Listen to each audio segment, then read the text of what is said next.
अशोक वाणी राजकारण, समाजकारण आणि श्रद्धेच्या वाटेवर निष्ठेने चालणाऱ्या मोजक्या व्यक्तिमत्वांमध्ये नाव घेतलं जातं ते श्री अशोक गणपत वाणी यांचं.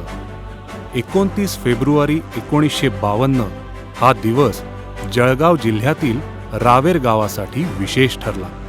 कारण याच दिवशी एका सामान्य कुटुंबात जन्म झाला एका असामान्य नेतृत्वाचा. वडील गणपतजी वाणी हे स्वकष्टाने शेती आणि आडत व्यवसाय करत समाजात प्रतिष्ठा कमावणारे व्यक्तिमत्व. घरात कष्टकरी आईवडील, भावंड सगळे मिळून सामंजस्याने आयुष्य पुढे नेत होते. अशोक वाणी यांचं शिक्षण 10वी पर्यंत सरदार जी हायस्कूलमध्ये झालं. शाळेत असताना ते खेळांमध्ये अग्रेसर होते, विशेषतः कबड्डीमध्ये.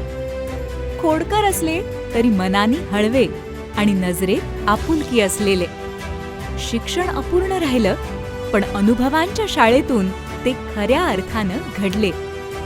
फक्त 16 वर्षांचे असताना घरची जबाबदारी खांद्यावर घेतली.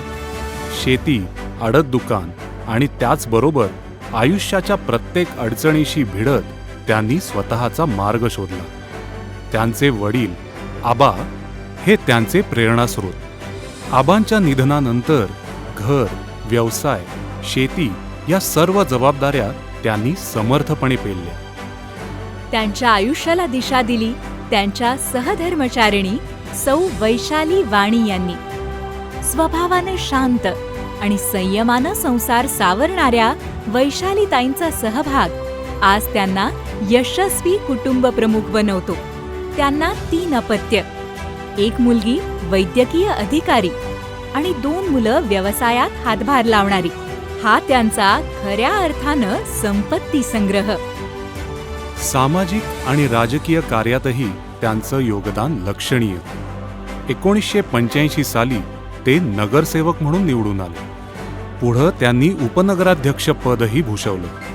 शैक्षणिक क्षेत्रात रावेर शिक्षण संवर्धन संस्थेचे उपाध्यक्ष आणि माजी अध्यक्ष म्हणून कार्यरत.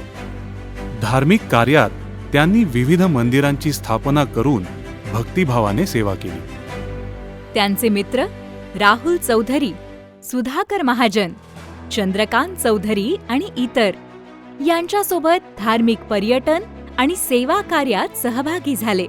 आजही त्यांची जीवनदृष्टी माणूस धर्मानं नव्हे तर कर्मानं मोठा होतो हीच समाजासाठी मार्गदर्शक ठरते.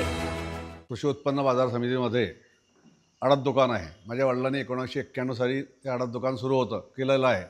ते मी माझ्या वडिलांच्या मृत्यूनंतर मी आणि माझा भाऊ सुरेश आम्ही दोघंजणं त्या मार्केटचा व्यवहार बघतो.